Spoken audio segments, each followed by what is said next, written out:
देखो बेटा, ये चैप्टर है आंकड़ों का प्रबंधन, चैप्टर नंबर 4 किसका, क्लास 8 का मैथ्स का, एनसीईआरटी।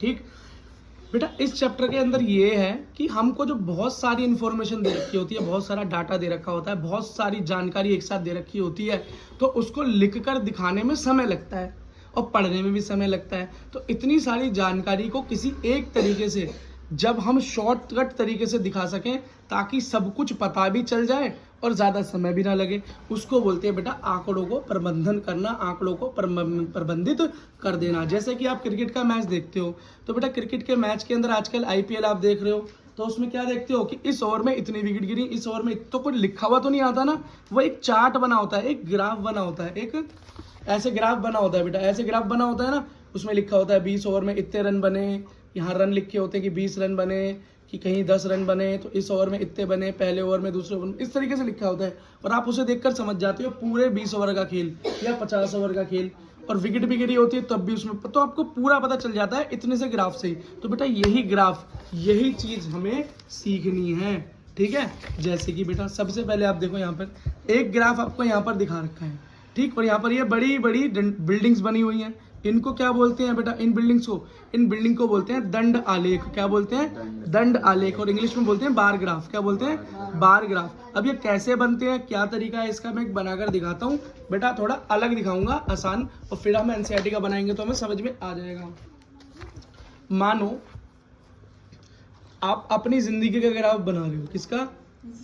अपनी लाइफ का ग्राफ बना रहे हो। मान लो कि फर्स्ट क्लास में थे आप, 2001 में थे, मान लो ऐसे ही आप जब फर्स्ट क्लास में थे 2001 में थे, तो आपके परसेंटेज आई थी 30%, ऐसा मान लेते हैं।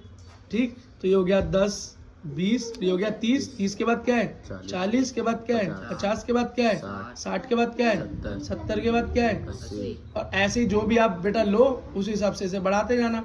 हम 100 तक लास्ट ले लेते हैं। ठीक, मानो आप फर्स्ट क्लास में थे, आपके 30% नंबर आए थे। ठीक, ये मार्क्स हैं, क्या है? मार्क्स हैं, नंबर हैं।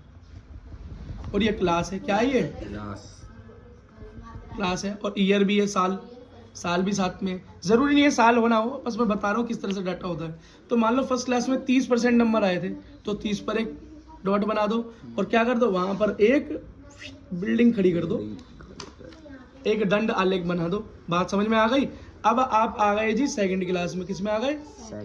2002 में आए होगे, अगले साल सेकंड क्लास में आपके नंबर आए 40%, तो आप क्या करोगे 40% पे बिल्डिंग बना दी। अब अगली बार तुम थर्ड क्लास में आ गए, थर्ड क्लास में कब आए होगे? 2003 में। आपके नंबर क्या है? 50%। बढ़ रहे हैं, हर बार पढ़ने वाले बच्चे बनते जा रहे हो, धीरे धीरे परसेंटेज क्या हो रही है? बढ़ रही है। अब मानो आप फोर्थ क्लास में आ गए, किसमें आ गए?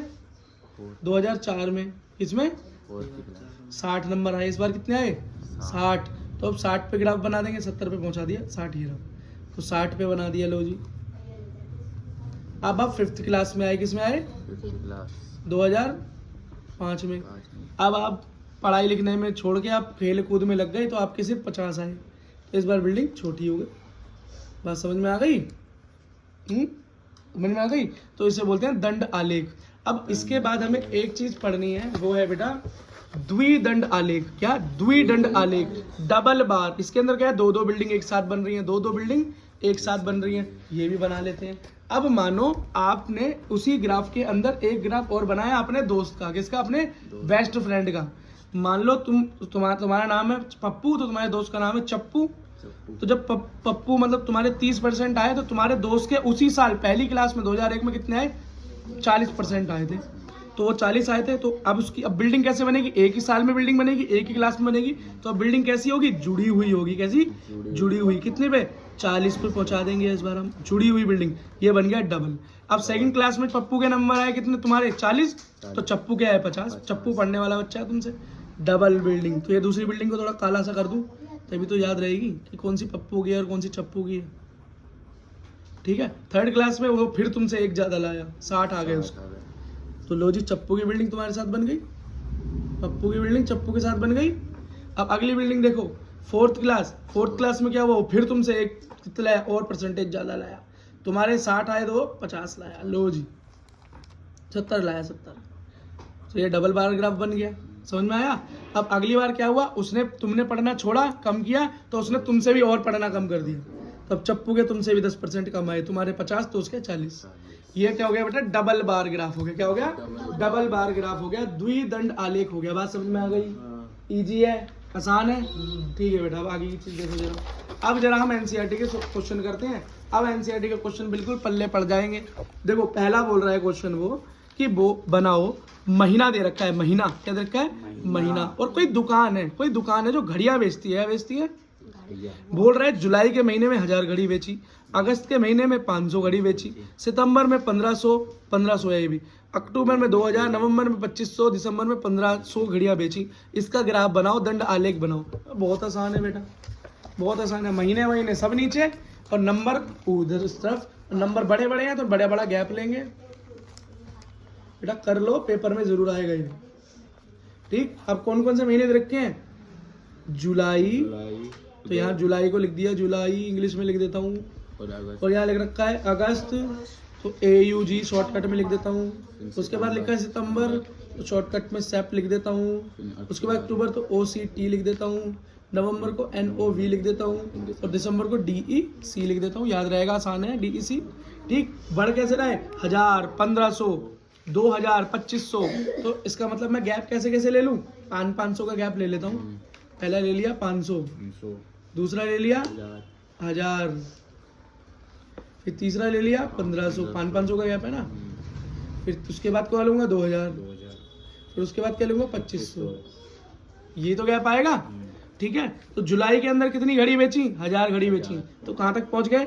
यहाँ तक। तो लो जी, आपका पहली बिल्डिंग बन गई जुलाई पे। अब अगस्त में 1500 बेची, तो 1500 पे दूसरी। सितंबर में कितनी बेची? 1500, तो यहाँ भी 1500 पे बिल्डिंग रहेगी। अक्टूबर में 2000, तो अब 2000, हाँ ये रहा 2000। नवंबर में कितनी? 2500, तो 2500। और दिसंबर में 1500, तो 1500। ठीक है बेटा, हो गया क्वेश्चन। और यही क्वेश्चन था, इजी था, आसान था, मजा आ गया। चलो अब एक डबल वाला ग्राफ बनाते हैं। डबल वाला ग्राफ है, देखो ये बोल रहा है कि बच्चों की संख्या जिन्हें पसंद है। अब बेटा स्कूल है कोई, उसके अंदर बच्चे, कोई पैदल चलता है, कोई साइकिल पे चलता है। उनसे पूछा गया तो पता चला एक स्कूल है A, एक स्कूल है B, एक स्कूल है C, ठीक। A स्कूल के 40% बच्चों को, ये 40 बच्चों को पसंद है क्या? पैदल चलना। B वालों में 55 को, C वालों में 15 को। अब साइकिल चलाना 45, B में 25, C में 35। इसका क्या बनाना है? दंड आलेख बनाना है बेटा। इसका कैसा दंड आलेख बनेगा? इसके अंदर कितनी इंफॉर्मेशन है? 1, 2, 3 स्कूलों की इंफॉर्मेशन है। 3 डंडे बन जाएंगे। क्या बनेंगे? 3 डंडे बन जाएंगे। तुम चाहो तो इसे सिंगल अलग अलग बना सकते हो। एक पैदल चलने वालों का बना सकते हो और एक साइकिल चलाने वालों का बना सकते हो, ठीक है बेटा। ये आपका होमवर्क।